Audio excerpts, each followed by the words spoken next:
I'm a man in my late 20s. Growing up, I never had much interest in academics and have been working in a manufacturing job for a long time. I've been at the factory since my high school teacher recommended me, and even wrote a letter of recommendation, given how many have left over the years. I'm considered one of the longest-serving employees. Naturally, this led to a promotion from a general employee to a supervisory role, and now I'm even being considered for higher positions. My effort to always work diligently and pleasantly has been recognized. The challenge now is that our company has acquired a great piece of land in a rural area outside the city to build a new factory. However, given its location, no one is eager to move there. This is especially true for those with families, considering schools for their children and employment for their spouses. One day, the boss called me in and said, "Ethan, think of it as a chance to save a substantial amount of money and go there for just 3 years. We'll take good care of your vacations and leave days. We're really short on people for management positions." After giving it some thought, the offer didn't seem too bad. The salary would significantly increase, and after just 3 years, I'd be guaranteed a promotion upon my return. Although it's a rural area, there are quite a few houses available for rent, and the company offered to cover my housing costs. Considering everything, it didn't seem like a step down from my current situation. The only downsides might be the challenge of dating and a lack of nightlife, but I'm still in my late 20s, and I figured it could be a good opportunity to save up some money. A few days later, I went to my boss and said, "I'll go. You promise a promotion upon my return, right?" We had this conversation, and then I found out I had to move much sooner than expected. With only about 3 weeks to prepare, I had to quickly find a place to live and book a moving service.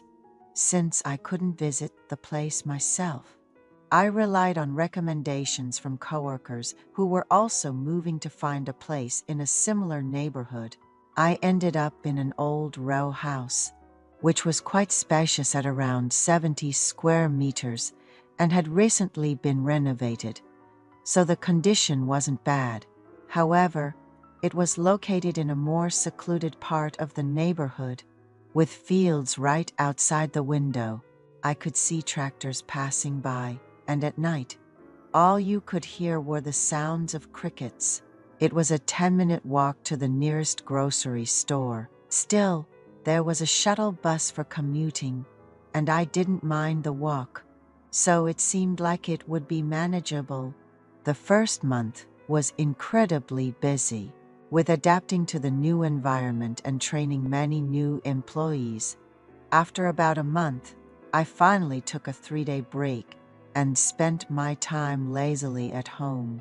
One day, I opened the window for some air and found myself gazing out at the fields, where I saw a woman working. She wore a wide-brimmed hat and a floral scarf that covered her face, making it hard to see her clearly. But it was evident she was diligently working in the field. She was wearing the kind of loose pants common in rural areas. But what struck me as unusual was that she seemed quite tall and slender, not quite what you'd expect from someone in this neighborhood. I found myself inexplicably drawn to watching her, and before I knew it, I had dozed off and enjoyed a leisurely nap on my day off. Then, one day on my way home from work, I encountered the woman I had seen from my window. I was walking home from the company shuttle bus stop and saw her working in a field close to the road, driven by curiosity and a desire to know more about her. I approached and initiated a conversation. Getting closer, I greeted her with, "Hello. I've seen you around as I passed by." but this is the first time we're actually speaking." The lady glanced at me and stood up, saying, "Are you from the industrial park? Just moved into that mansion over there? Nice to meet you." She greeted me warmly. I didn't dare ask her age at first, meeting it seemed rude. From her appearance, she looked to be in her 40s, similar to the other women around the industrial area. A few days later, as I was returning home from work and decided to pick up some beer to kill time, she recognized me working in her garden and initiated a conversation. "Looks like you're just getting back." I was grateful. She spoke first and cheerfully responded, "Yes, it's been dark for a while, but you're still working hard."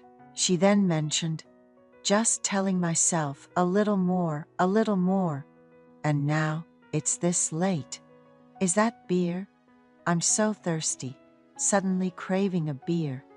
Seeing a good opportunity, I cautiously asked, "If you're not too busy, would you like to join me for a drink? I don't really know anyone around here, so it's a bit lonely." To my surprise, she happily agreed, dusted off her clothes, and followed me home. Upon arriving, she asked, "I'm a bit sweaty. Could I borrow a shirt? I'll just rinse off quickly." I was momentarily taken aback, but lent her a casual shirt and shorts. She then offered to cook with whatever was available at my place. In no time, she whipped up a delicious homemade meal that we enjoyed with the beer. As the alcohol set in and we chatted, she revealed she was in her 60s. I was honestly shocked. I would have guessed late 40s at most. She shared that her husband had passed away before their children were born, and since then, she has been living alone. As we got to know each other over drinks, we found ourselves lying on the floor, deep in conversation until our eyes met. I'm not sure what came over me, but I moved closer, and when she didn't pull away, our lips met. We naturally spent a pleasant time together until the early morning. Dew began to fall. Feeling it was only right, I composed myself and walked her home in the fresh night air. Turns out, she didn't live far. Despite the awkwardness, I was somewhat exhilarated as I returned home and eventually fell into an exhausted sleep. Heading to work the next day, I started to second-guess what had happened. In such a small rural community, rumors of our unusual relationship could spread, and I began to worry.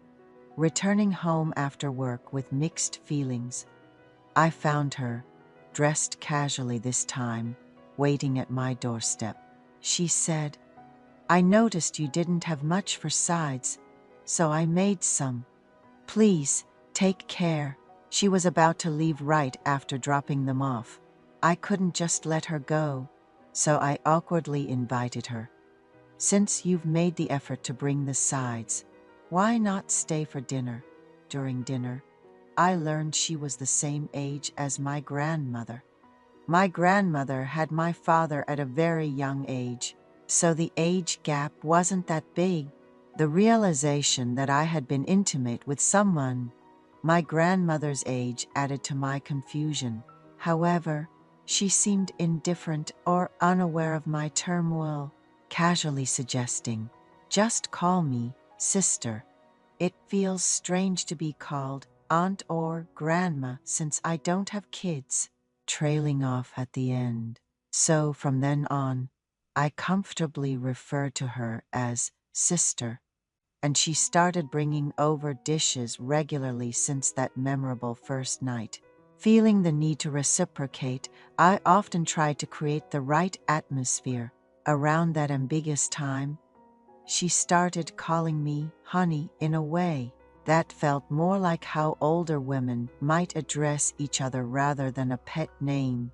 It's unusual, isn't it, to be called honey by someone of the same sex, nearly 40 years your senior. I was taken aback, but didn't know how to ask her to stop without making it awkward, so I let it slide. We weren't officially dating or even exchanging messages, but we found excuses to meet almost daily under the guise of sharing meals or sides. Up until then, my experience with older women was virtually non-existent. My social circle was mainly mid-20s. Women I met through work or younger friends introduced by pals. But now, our secret rendezvous weren't just confined to my place or hers. We even met in secret in the fields. Initially, I was terrified of getting caught by the neighbors, but with each daring encounter, we grew bolder. In areas without proper street lighting, unless someone was intentionally shining a flashlight, we were practically invisible. What started with my heart racing eventually evolved to me enjoying our meetings even more than her, to the point where getting caught never even crossed my mind. I'd casually suggest, "Let's meet in the fields tomorrow." This went on for almost 3 months until a new woman around my age, in her late 20s, joined our factory. Since peers were rare, we naturally grew close, and at some point, it became evident she was interested in me. The factory folks even nudged me, saying, "It looks like Ethan is into you. You should give it a shot." But for some reason, I couldn't find myself interested in her, despite her attractiveness and figure. To be precise, my attention just doesn't gravitate towards women my age anymore. I've developed more interest in the older women I've been seeing these past months. When I take a moment to reflect, I find myself fantasizing about being close not just with the woman from the factory, but also with her in more specific scenarios at work, in the fields, even at my own home. The folks at the factory seemed to want to push us together, so I made an excuse, saying, "I'll be here for over 2 years, and if we break up, it'll just be awkward." I really don't like that kind of discomfort. They didn't press further, but I could tell they were disappointed. And that woman, even though she treats me like a friend and doesn't contact me outside of work, her eyes say something else entirely. But what can I do? I no longer find women my age appealing, even while enjoying my time with this older woman. Thoughts like, "This really isn't right," keep creeping up on me. Yet, I rationalize that it's not so bad for the time being, as long as I'm living here. I've leaned towards just enjoying the situation I'm in, but then I worry about the future. What if, when I return to my hometown, I still don't find women my age attractive? Honestly, with over 2 years left here, I sometimes get frustrated wondering why I'm even thinking about this now. Can I just ignore it and enjoy the present? I hope I won't end up only being interested in women who are as old as my mom or grandmother when I go back.